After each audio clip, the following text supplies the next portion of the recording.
Hello and welcome everyone. A new episode of Money Means Business. Today we do have a very rich episode as we are going to tackle many important economic steps taken by the country and already starting on the ground.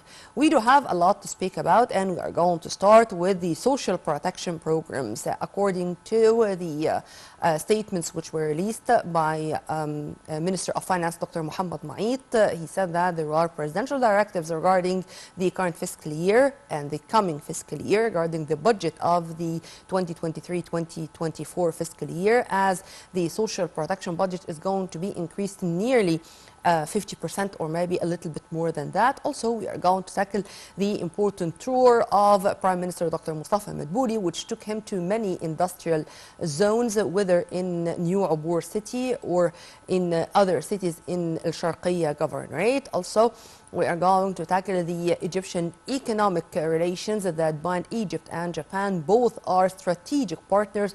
All this and more in this rich episode, as I said, of Money Means Business. But before we start, let's have a closer look at the announcement of substantial increase in budget for social protection programs in the fiscal year 2023-2024.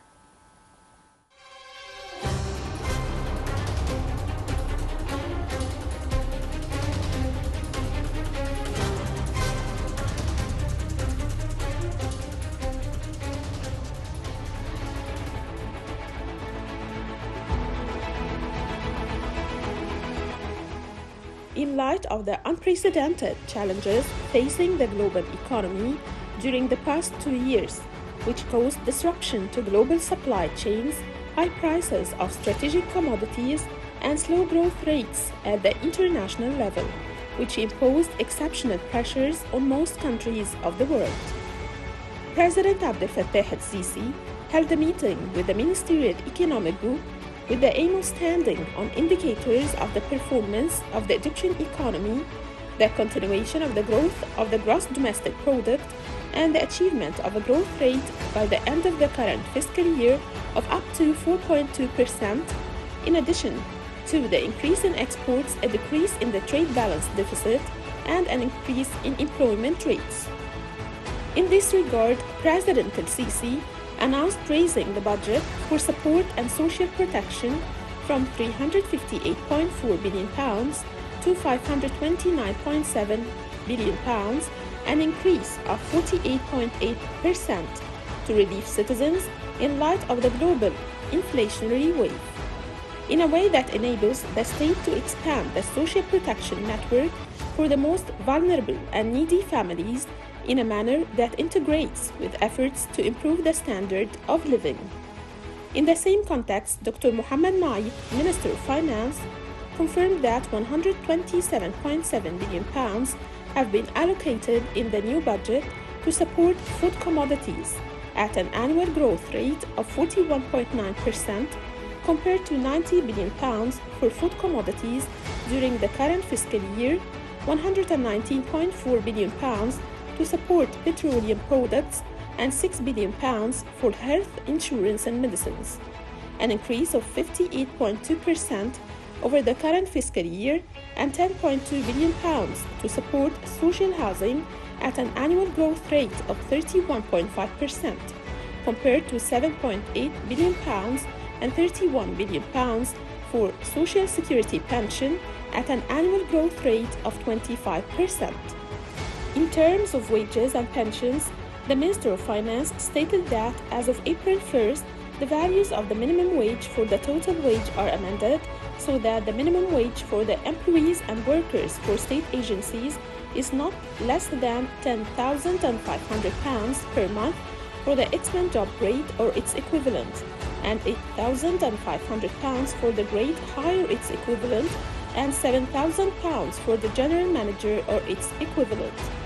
And he continued that the contributions of pension funds have been raised to £202 billion at an annual growth rate of 6%, compared to £191 billion during the current fiscal year. In addition, the state's public treasury bears £8 billion for the treatment of citizens at the state's expense, with an annual growth rate of 14.3%. In a related context, the state pays great attention to implementing the Decent Life initiative in the targeted villages to provide them with a decent life in all aspects and to provide all services as periodic and continuous follow-up of all projects being implemented by the initiative takes place. The Minister of Finance added that the state is working to take the necessary measures and procedures that would support the agriculture and industrial productive sectors, as £19.5 billion has been allocated for the initiative to support the interest rate in credit facilities for owners of industrial and agriculture activities to motivate them and push them to expand production.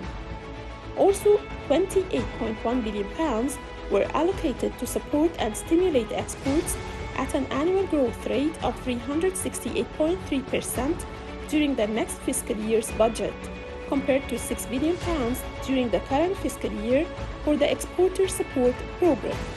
A member of the Economic Affairs Committee in the House of Representatives said that President Abdel Fattah el-Sisi's directive to raise the budget for support and social protection wins for the simple citizen and meets his needs at the level of sectors, thus contributing to enabling this simple and the least income to withstand and cross the current global crises that casts a shadow on all countries. The Undersecretary of the Senate Industry Committee appreciated that President el-Sisi's decisions work to take the necessary measures and procedures that would support the agriculture and industrial productive sectors, as well as enhance the procedures for benefiting from the Decent Life initiative and the cash support program, with solidarity and dignity and other measures that come into effect continuously.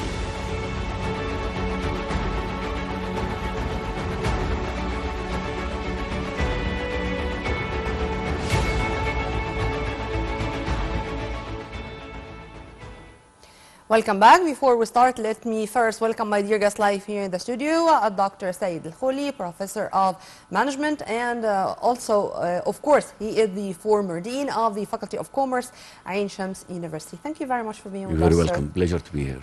And let's start immediately with this directive, presidential directives regarding the increase of the social protection program's budget in the year 2023-2024, as the global inflation wave is really hitting the whole world. And here I'm not only speaking about the developing countries, but even the developed countries are also suffering.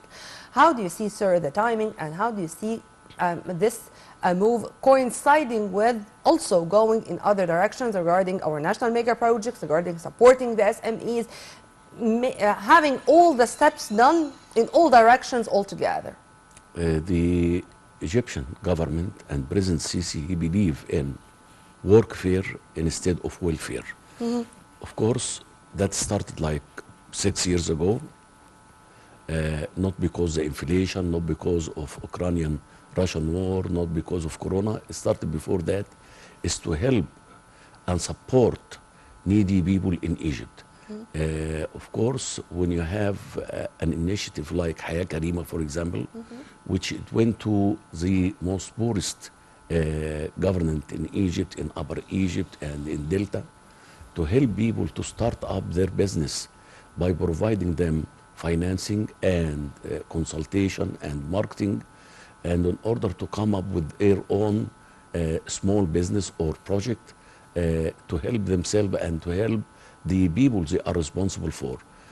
Of course, when you expand this in fiscal year, this year and next year, it really enlarges the umbrella of social welfare for most of the needy of Egyptian people. Of course, workfare, it help the individual, it help the family and provide them with the right housing, with the right project, with the right opportunity in order to move from needy to go to other class and so on. And that is the concern of President Sisi when he came to power, is to improve the quality of life for Egyptian people. Not the upper class or the middle class, but all classes. He really support them in a very, very firm way and in very reality way with what we see on ground right now. Amen to that. And to add to what you have just said, sir, regarding Decent Life Initiative, among other initiatives launched by the presidency, here when it comes to the pensioners, this is also another category which is now, thank God, enjoying the utmost care by the cabinet or the political leadership. Well, 31 billion Egyptian pounds have been allocated for social security pensions, 25% increase over figures in the current fiscal year. Additionally, 202 billion Egyptian pounds have been allocated for pension fund contributions, an increase of 6% over the 191 which were allocated before. Remember today it was the Global Citizenship Summit which is held today in Paris. He really talked about this issue in order for developing country and rich country is to provide their hand, especially to African nation. And Egypt as an African nation will benefit from this initiative, and that's one side. And remember, in Egypt, we went one step ahead of what we call it as a global citizen summit and so on. Yes. The more you help your people, the more you will get the economical development moving upward. And thanks God, regardless of whatever is happening regarding inflation, regarding the war, regarding the pandemic of coronavirus and so on, Egypt is still up to this point of time in the positive side in terms of growth rate. It is the only country in the region where it really in the positive side when it comes to growth rate. Yeah. And that is a good news. Yep. Sir, as I was saying in my intro regarding this global inflation, regarding the economic crisis in general really hitting the developed and the developing countries, this is an example which took place today, and we are going to have this kind of connection between what was released by the president regarding the increase in the social protection programs budget and what's going on today. 6 billion Egyptian pounds allocated for health insurance and medicines, and a 58.2% increase over figures in the current fiscal year. At a time, European pediatricians are warning of considerable shortage of medicines for children that's liable to get worse later in the year as colder weather returns. And this letter or these statements were co-signed by the top officials regarding pediatrics in many countries. On top of the list is Germany. Germany. And when it comes to Germany and about the pharmaceutical industries in Germany, you can speak a lot. How do you see taking this into consideration and taking the medications and the pharmaceutical industries in specific as one of our top priorities? We didn't start that today or yesterday. We started that 3 years ago when you have full coverage, insurance coverage, which we started already in some government in Egypt, in Ismailia and Port Said and so on. And in the next, this year, by the next year, it will be able, the healthcare inclusion for all Egyptian. It will be covering all Egyptian.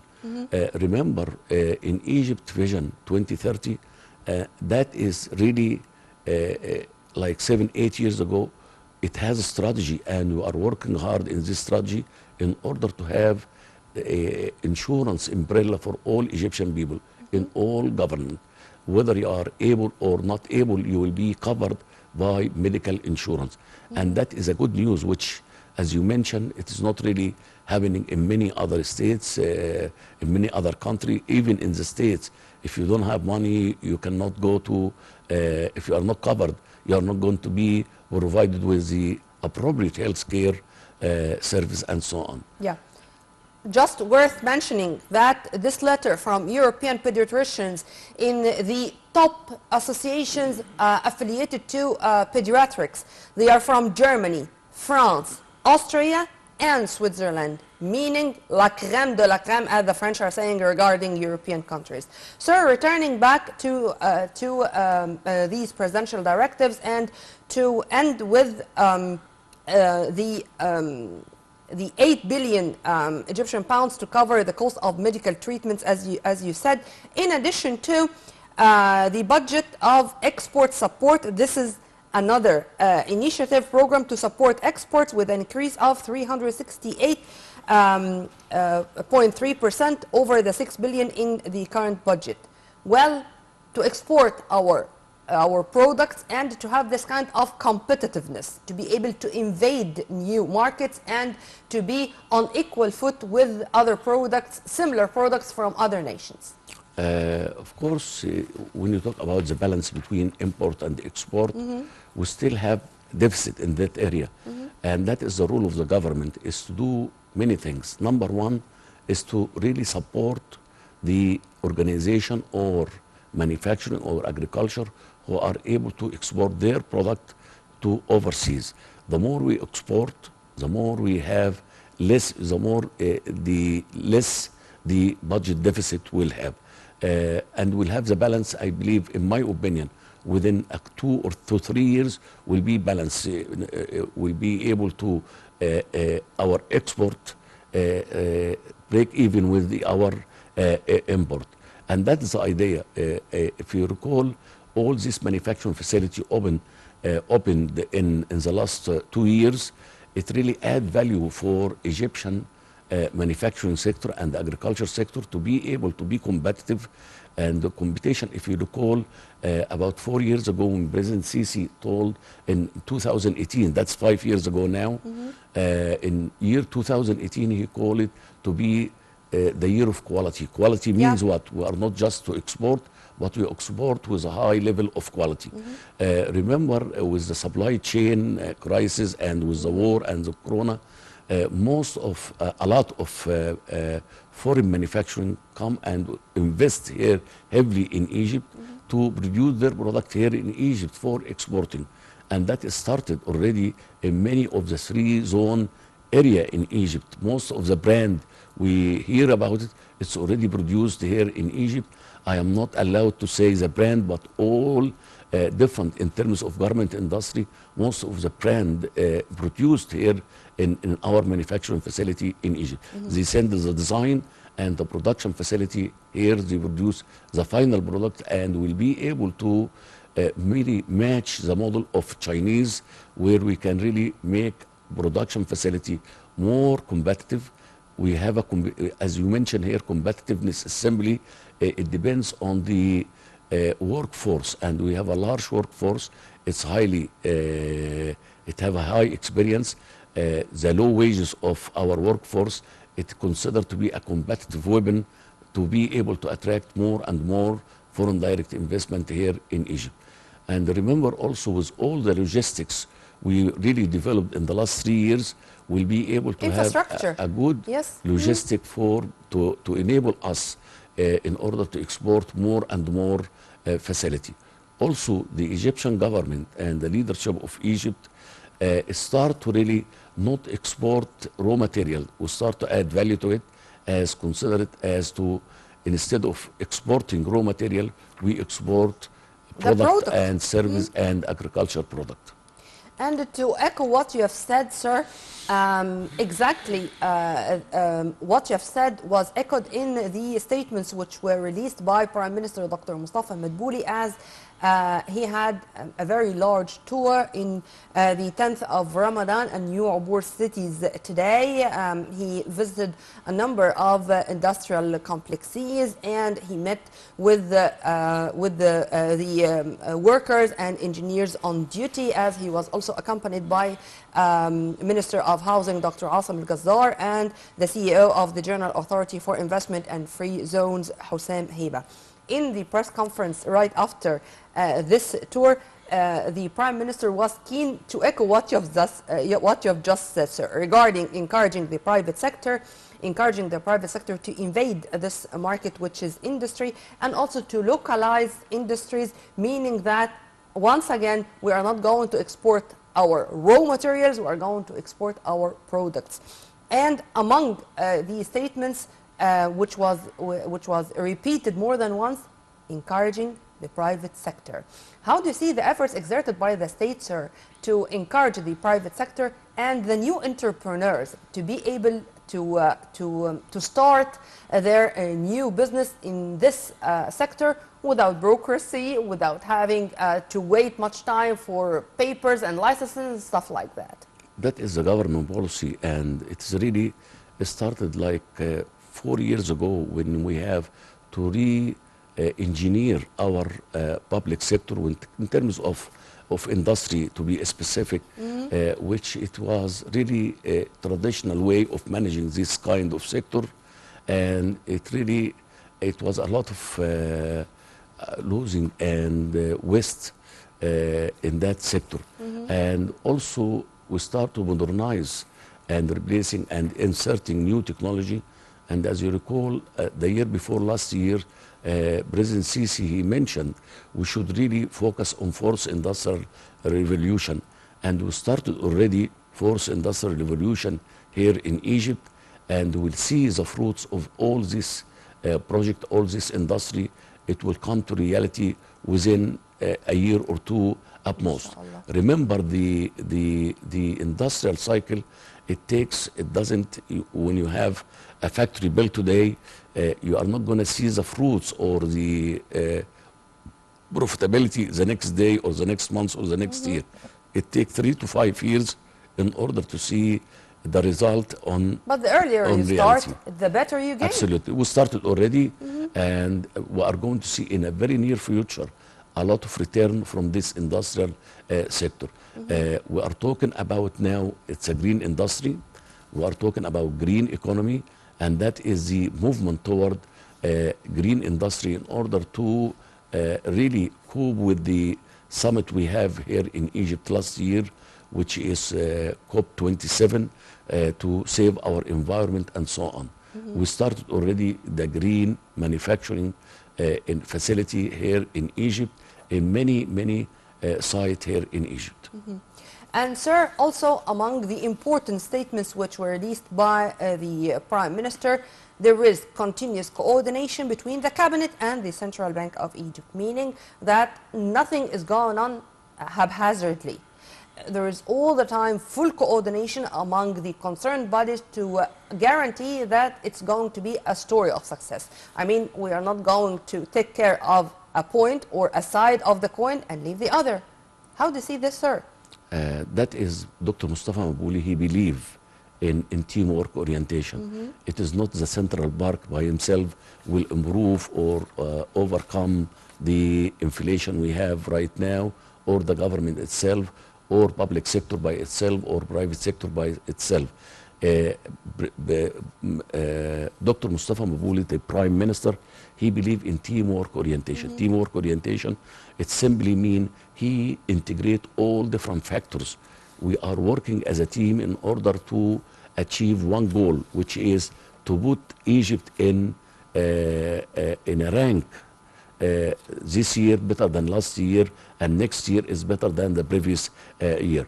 And of course, you cannot clap with one hand. You have to, public sector should work with private sector, central bank should work with the government. It is not only one side of the coin, but both sides of the government and central bank, private sector, public sector. We all working toward the improvement of Egyptian economy for the future. Remember, Egypt, if we really continue with this strategy, Egypt, it will be in a different stage in a very near future. Inshallah. Sir, also regarding even the geographic locations, I mean, here it was in Sharqiya governorate, whether in the 10th of Ramadan or in Al-Abur, in Sharqiya. Sharqiya, of course, well known for the agricultural, the vast areas of cultivated land.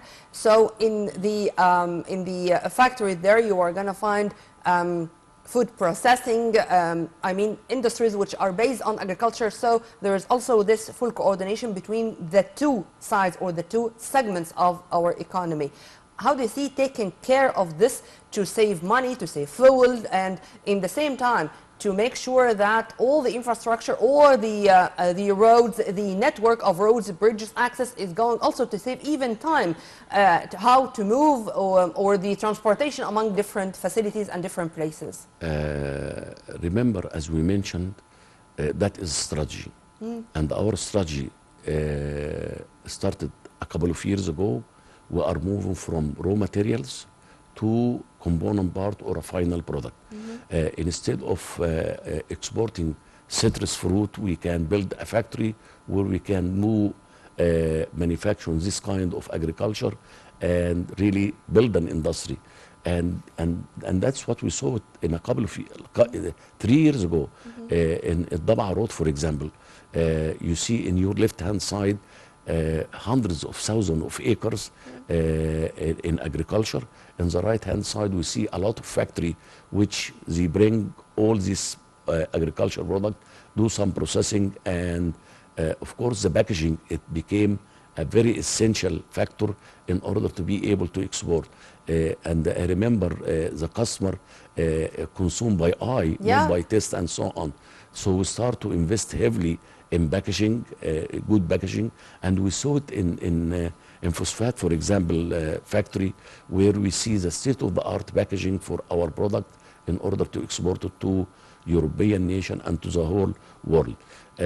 Again and again and again. The idea in order to move from this kind of growth rate to a higher side, we should really build an industrial base in order to put Egypt in a different stage, not only industry but also agriculture. We shouldn't work as a public sector only, but we have to have an integration between public sector and the private sector.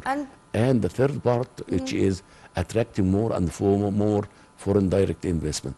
Let me comment on your localization. We cannot, no country in the world can have 100% localization because we have to build a strategic alliance.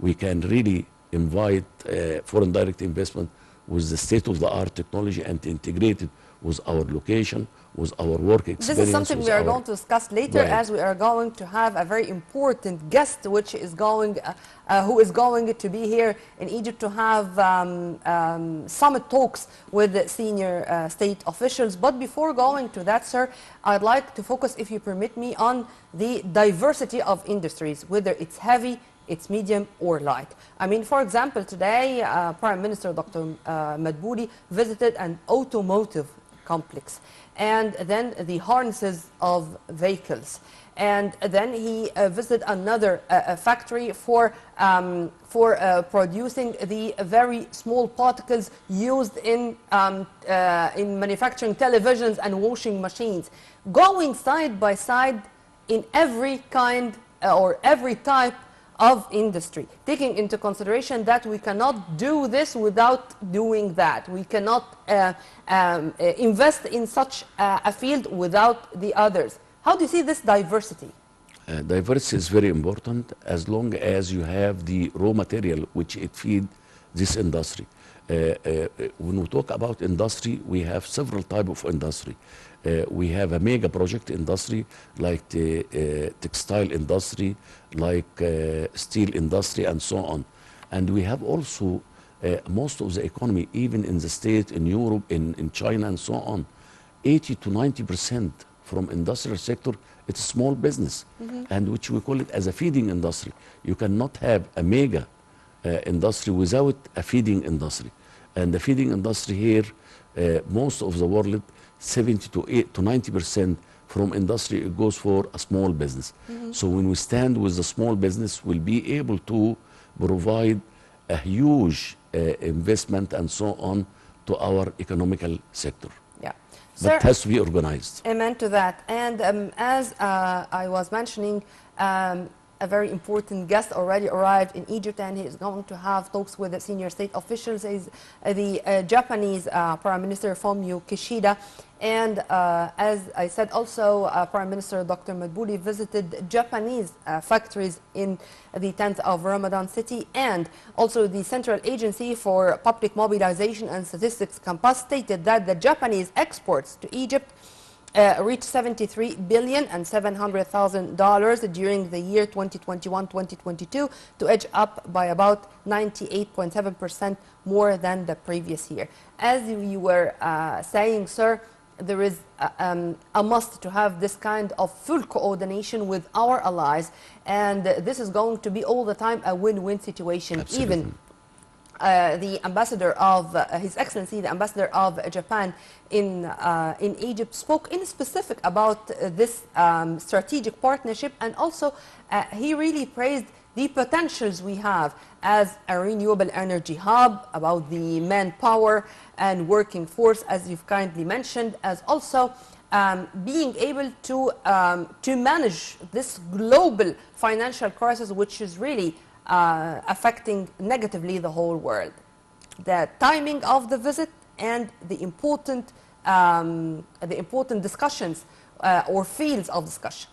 Let me say, Japan considered to be in a World Trade Organization. They issued a ranking for the world.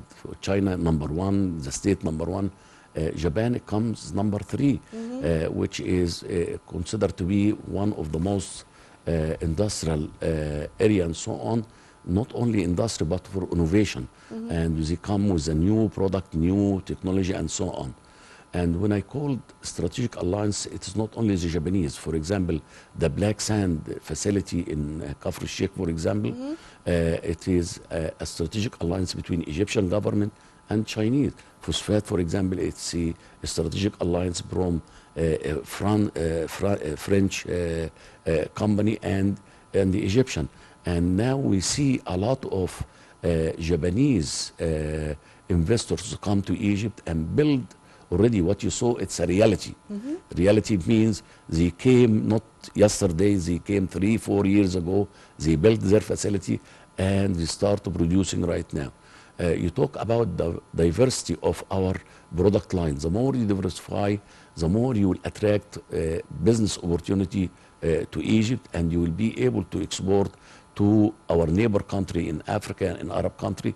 Even we can really work as a hub for this mega country, or for this kind of manufacturing facility, because of the, I believe, from the Russian-Ukrainian war, Egypt will be a winner. It will be a hub for producing this kind of country product here.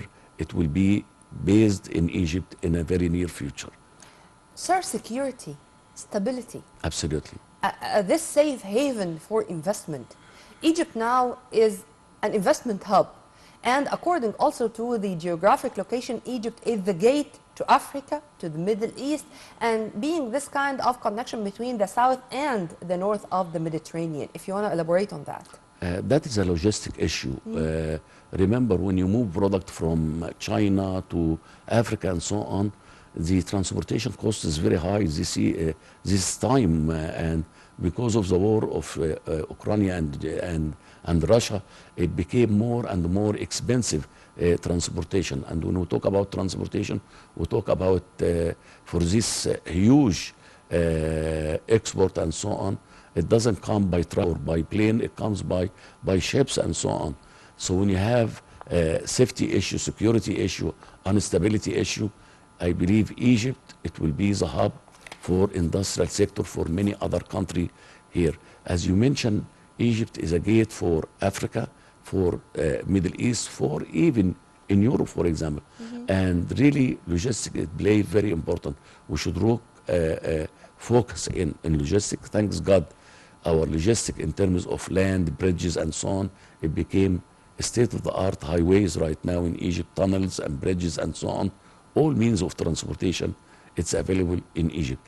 And when investor come, he look for different things. One issue is security and safety. Number 2 is location. Number 3 is the power supply. We have an excess in power supply here in Egypt right now. He look for low cost labor force, which we have it right now. And we have a leadership. It comes for over all of that issue. So leadership is very important. Strategy is very important. And we have to work hard and hard in order to ease up the process of establishing this strategic alliance. Sir, I'm going to return back to this, but His Excellency Oki Hiroshi, the Japanese ambassador here, spoke in specific about the workforce, about the labor force, about the Egyptian labor. And I also want to have this collaboration. Spain to invest 1.3 billion euros in vocational training. And this is exactly what we really need. We do have the workforce, we do have the labor force, and I'm not going to say, no, I am a fanatic when it comes to Egyptians. We are smart enough, we can acquire knowledge that easy, acquire skills, but what we really need is vocational training and to focus on that. Would you please, I'd like you, sir, to elaborate about the importance of vocational training and how this issue in specific can open many new horizons and new gates for us in all domains. In all domains, it needs 10 episodes, not only one. When we talk about vocational training, which is part of our educational system. And if you look for the model for Germany, for example, and we have an agreement with Germany, as you recall, 20 years ago, where we help people in order to understand and be able to cope with the new technology. Now, the trend right now in the future is going for green industry, for fourth industrial revolution, and we need to have vocational training in order to really train people how to deal with the fourth industrial revolution. Fourth industrial revolution, it is not a hand, it is artificial intelligence, it's Internet of Things, and so on. So digitalization. Digitalization, and also robotic, and all of that, it's really a very important ingredient in vocational training. So training the trainer who are going to train our workforce, it is a huge TOTs. It's a huge investment. It is a huge transformation from old mindset to new mindset. I believe we should really work hard for that, and really not only in training but in our educational sector, in engineering, in medical sector, in all different branches of education. We should really focus on fourth industrial revolution and the green manufacturing and the green economy, integrated in our curriculum, integrated in our vocational training, in order to be... This was also said, sir, among the statements released by His Excellency Ambassador Hiroshi, when he talked about renewable energy and about the potentials Egypt has when it comes to renewable energy in many domains. I mean, when it comes to solar energy, wind energy, green hydrogen, and let's say the responsibility shouldered by Egypt, as you've kind of also mentioned, the president of COP27, and we are continuing to shoulder this responsibility and have this fruitful cooperation between us and the United Arab Emirates, and the United Arab Emirates is going to host COP28 later this year, inshallah. I mean, we have not stopped in November 2022. We are still having this kind of cooperation, and even the President Abdel Fattah al-Sisi was invited by his American counterpart, Joe Biden, to participate via video conference in another important summit regarding climate change and renewable energy.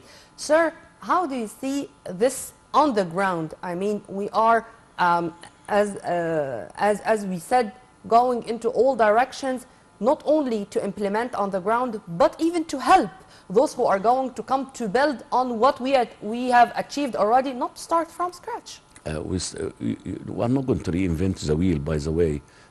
We have a strategic alliance with Belgium when it comes to the green hydrogen, for example. It's a huge project right now, and started already.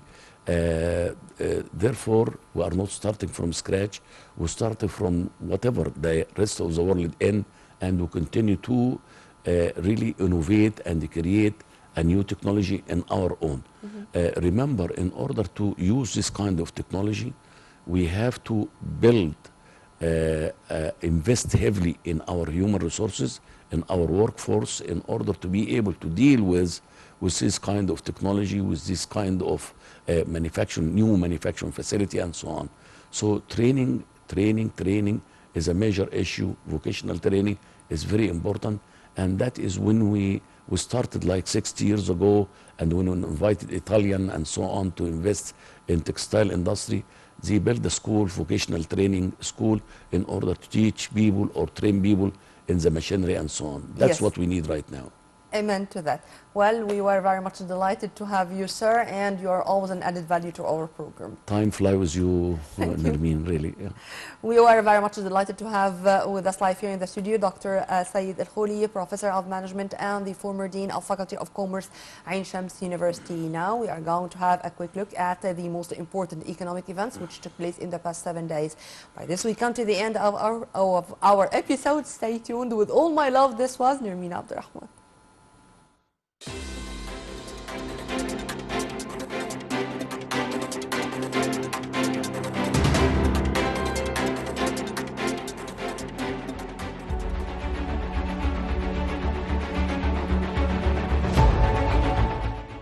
The Central Agency for Public Mobilization and Statistics announced an increase in the total revenues of the Suez Canal last February compared to the same month of last year, 2022.